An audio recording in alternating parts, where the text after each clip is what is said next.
Sugar के मरीजों में सबसे अधिक डायबिटिक फूट की समस्या होती है। इस समस्या में पैरों के अंगूठे या उंगलियों को काटने तक की नौबत आ जाती है। ऐसे में शुगर के मरीजों को अपने पैरों का बहुत ज़्यादा ध्यान रखना होता है। आईपीएफ फूट केयर डे पर तोशाम रोड स्थित होली हेल्प अस्पताल में 17 अगस्त मंगलवार को फूट केयर कैंप का आयोजन किया गया। इसमें MD medicine doctor Sandeep Suri ने शुगर के मरीजों में होने वाले डायबिटिक फूट बीमारी व पैरों का ख्याल किस तरह से रखें, इसके बारे में विस्तृत जानकारी दी। इस जानकारी से पता लगता है कि कई बार अनजाने में शुगर मरीज किस तरह से डायबिटिक फूट की समस्या को आमंत्रित कर लेते हैं। ऐसे में पैरों को कटने से बचाना है तो डॉक्टर संदीप सूरी की इन बातों को जरूर सुनें। आज का जो है इवेंट है 17 अगस्त की तारीख हम जो मनाते हैं, इसको नेशनल फीट डे मनाते हैं। नेशनल फुट डे और फीट डे बोलो। तो इसमें क्या है कि पैरों के रख रखाव के लिए हम साल में एक दिन, जैसे आप वर्ल्ड डायबिटीज़ डे बनाते हो, जैसे आप बहुत सारे दिन हैं, father's day, mother day, eyes day, ठीक है, lungs pulmonary day, cardiac heart day, तो इसी तरह आपका पाँव का भी दिन होता है, ठीक है। इसको बोलते हैं नेशनल फुट और फीट डे। इसको हम इंडियन पोडियाट्री एसोसिएशन की तरफ से, इंडियन पोडियाट्री एसोसिएशन पूरे ऑल ओवर इंडिया की और इवन इंटरनेशनल लेवल की एक पोडियाट्रिक एसोसिएशन है जो डायबिटिक फुट को डील करती है।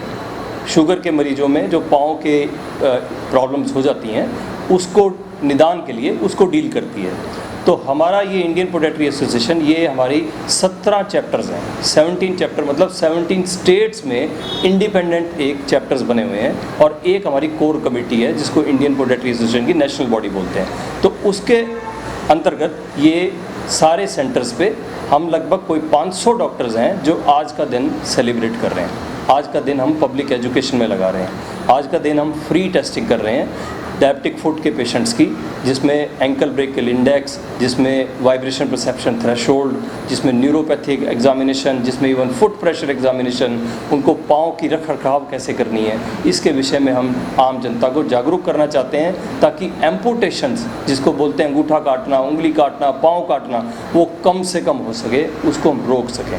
क्योंकि एक शुगर के मरीज़ में पूरे जीवन काल में 25% चांस होते हैं कि उनको एम्पुटेशन होगी। और most common cause of amputation जो है, जो मोस्ट कॉमन कॉज है वो है डायबिटिक न्यूरोपैथी। न्यूरोपैथी का आम भाषा में मतलब ये है कि पैरों का सुन्न हो जाना, इनसेंसिएट फीट हो जाना, उनमें प्रोटेक्टिव सेंसेशन ख़त्म हो जाना। जैसे हम खड़े हो, मान लो हमें शुगर नहीं हो, हमें न्यूरोपैथी नहीं है, तो अगर हम खड़े हों या चल रहे हो, कोई जूते में पैर में कंकड़ पत्थर आ जाता, हम इमीडिएटली अपना चप्पल उतारते हैं, जूता उतारते हैं और उसको कंकड़ को निकालते हैं और आगे चलते हैं। लेकिन एक शुगर का मरीज़ जिसमें ये पेनफुल सेंसेशन ख़त्म हो जाती हैं, पेन परसेप्शन ख़त्म हो जाती हैं, टेम्परेचर परसेप्शन ख़त्म हो जाता है और उनको ये पता ही नहीं लगता कि उनके पैर में कुछ लग भी रहा है कि नहीं लग रहा। हमारे पास कई मरीज आते हैं जिनमें नीचे से तलवे से कील चले जाता है अंदर और पैर के अंदर धंस जाता है और उनको पता ही नहीं लगता और वो चलते चलते मेरे कमरे में आते हैं और हमें वो रिमूव करना पड़ता है। तो इस तरह से पैर बिल्कुल सुन्न हो जाते हैं। तो इन मरीजों को अगर हम पैरों की रख रखाव नहीं बताएंगे तो फिर ये एम्पुटेशन होनी ही होनी समझो। और एक एम्पुटेशन के बाद दूसरी एम्पुटेशन का जो रिस्क है वो कम से कम आपका ये समझ लो पहले 2 या 3 साल में 50% होता है। और दूसरा, जो एम्पुटेशन हो गई, एक बार डैमेज हो गया, एक मान लो टो निकाल दिया, उसी फुट में और एम्पुटेशन होगी, दोबारा अल्सर बनेगा क्योंकि न्यूरोपैथी तो गई नहीं। ये सबसे बड़ी बात है। तो अगर हम ये कहें कि हमें 8 करोड़ लोगों को आज की डेट में भारत के अंदर शुगर है, तो 8 करोड़ के 2 पैर है, 8 को 2 से गुना कर दो, 16 करोड़ पैर ऐसे हैं जो वनरेबल फीट है। क्योंकि डायबिटीज़ पेशेंट के अंदर पैर जो है वो कॉम्प्रोमाइज फुट होता है, वो नॉर्मल फुट नहीं होता, वो कॉम्प्रोमाइज फुट होता है। उसमें नर्व सप्लाई ख़राब, उसमें पैरों के में खून की सप्लाई ख़त्म और उनके अंदर जो मांसपेशियाँ, अंदर टेंडन्स हैं, अंदर जॉइंट्स हैं, उनकी बनावट में शुगर के जमने से नुकसान हो जाता है, जिससे नॉर्मल बायोमैकेनिक्स जो है ना वो ख़राब हो जाती है। तो बहुत इम्पॉर्टेंट है आज की डेट में कि हम पैरों का संभाल करें। क्योंकि ये आपके सामने एक मरीज़ है, इसने कल ही पैर का अंगूठा अपना साफ़ करवाया है, बड़ी मुश्किल से इसकी एम्पुटेशन बची है, तो अभी देखते हैं कैसे घाव इसका बढ़ता है। तो इस तरह से मेरे अस्पताल में कम से कम हर रोज़ अगर आप देखो तो 3 मरीज़ ऐसे होते हैं जिनको डायबिटिक फुट की प्रॉब्लम्स के साथ वो दाखिल होते हैं। आमतौर पे हम लोगों को ये पता होता है हार्ट अटैक हो गया, हार्ट के ऑपरेशन करवा लिया, बाईपास करा लिया, एंजियोप्लास्टी करा ली। लेकिन अगर आप देखें डायबिटिक फुट का जो अल्सर की हीलिंग है वो सबसे कॉस्टली बीमारी है, सबसे कॉस्टली कॉम्प्लिकेशन है, मोस्ट कॉस्टली कॉम्प्लिकेशन। एक मरीज को, गांव के मरीज को या नॉर्मल इनकम वाले मरीज को अगर अल्सर हो गया और वो थोड़ा बिगड़ गया, उसको ठीक करने के लिए उसको 4 साल की अपनी इनकम लग जाती है, तब जाके वो जख्म ठीक होता है और फिर दोबारा होने के चांसेस कितने ज़्यादा। तो ये समझिए ये एक बहुत ही ज़्यादा ज़रूरी चीज़ है कि हम पैरों के निदान के बारे में, पैरों की रख रखाव के बारे में, पैरों की संभाल के बारे में अगर हम जानते हैं तो ये सब चीज़ों से हम बच सकते हैं। तो कुछ चीज़ें होती हैं कि क्या करें और क्या ना करें। नंबर 1 बात आप ये समझो, पैर हमारे शरीर का बहुत इम्पॉर्टेंट हिस्सा है। हमने खड़े उस पर होना है, चलना उस पर होना है, हमने सारी ज़िंदगी पैरों के साथ रहना है। तो पैर हमारे शक्ल, हमारे चेहरे, हमारे फेस से भी ज़्यादा इम्पॉर्टेंट है। हम दिन में कम से कम 7-8 बार चेहरा देखते हैं, अपने चेहरा 7-8 बार देखते हैं अपने शीशे में, लेकिन एक बार भी पाँव नहीं चेक करते, कई महीने, कई साल, जब तक उसमें कुछ होता नहीं। तो एक नियम बनाना है, रोज़ आपके पैरों को चेक करो। क्या चेक करना है? ऊपर से भी देखना है, नीचे से भी देखना है। नीचे से देखने के लिए आप एक मिरर का इस्तेमाल कर सकते हो, that will reflect back the image.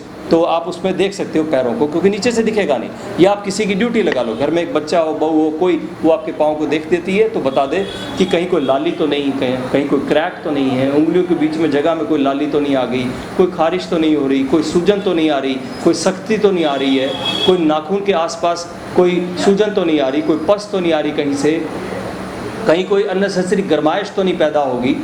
उसी समय, उसी टाइम, उसी दिन, आगे 1 या 2 दिन के अंदर अपने डॉक्टर से मिलिए, उसको नज़रअंदाज मत करिए, क्योंकि वो बहुत बड़ी अंदर एक बीमारी पैदा हो रही होती है। वो फूटेगा, अल्सर बनेगा और आपको नुकसान पहुंचाएगा भयंकर रूप से। तो पाँव को देखना ज़रूरी है। रोज़ आपको रात को सोने से पहले पैरों को गुनगुने पानी से या इवन टैप वाटर से आप उसको धोइए ना, और उंगलियों के बीच में आप सफाई कीजिए, ड्राई कीजिए उनको, मॉइस्ट आप टॉवल से उसको सुखाइए। एक लाइट सा मॉइस्चराइज़र आप लगा सकते हैं, ऊपर भी नीचे भी, पर उंगलियों के बीच में नहीं लगाना। एक तो ये है। दूसरा, आप नाखून जो काटते हो नहाने के बाद काटना है और स्क्वायर रूप में काटना है, स्ट्रेट काटना है, एंगल्स नहीं काटने आपने। कभी भी कोई कॉर्न हो जाए, कोई गांठ बन जाए, कोई आटन जिसे बोलते हैं, उसको कभी भी घर में इलाज नहीं करना। कभी भी कॉर्न कैप यूज़ नहीं करना, क्योंकि कॉर्न कैप से नॉर्मल टिश्यू भी ख़राब हो जाता है, वो नहीं यूज़ करना। घर में आप simple bandage, Savlon, Betadine, Dettol की बैंडेज करनी है, जख्म हो गया वो कर लेते हैं, बहुत ही डेंजरस। वो नॉर्मल आदमी के लिए ठीक है, पर शुगर के जख्म के लिए वो बहुत ही डेंजरस चीज़ है। उसके लिए आपको प्रॉपर दवाई से पट्टी करवानी पड़ती है। नंगे पाँव बिल्कुल नहीं चलना। मोस्ट कॉमन प्रॉब्लम हमारे घर में, हमारे लोगों में, हमारी सोसाइटी में, हमारे इंडिया में नंगे पाँव चलने की है। घर से बाहर ही चप्पल उतार देते हैं।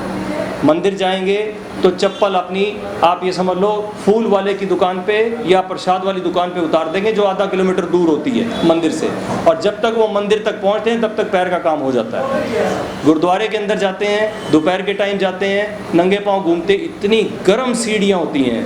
मेरे पास पेशेंट हर साल 2 या 3 आते हैं जिनके पैर का तलवा वहीं की वहीं उतर जाता है, चमड़ी, गुरुद्वारे के अंदर ही। कावड़ लेने जाते हैं, पैरों का नाश करके आ जाते हैं। ये बहुत इंपॉर्टेंट चीज़ें हैं जिनको समझ में आए, अगर वो समझ जाए तो इन चीज़ों को अवॉइड कर सकते हैं। कभी भी नंगे पाँव नहीं चलना, प्रॉपर फुटवियर पहनना है। जूता कब खरीदना चाहिए? शाम के समय।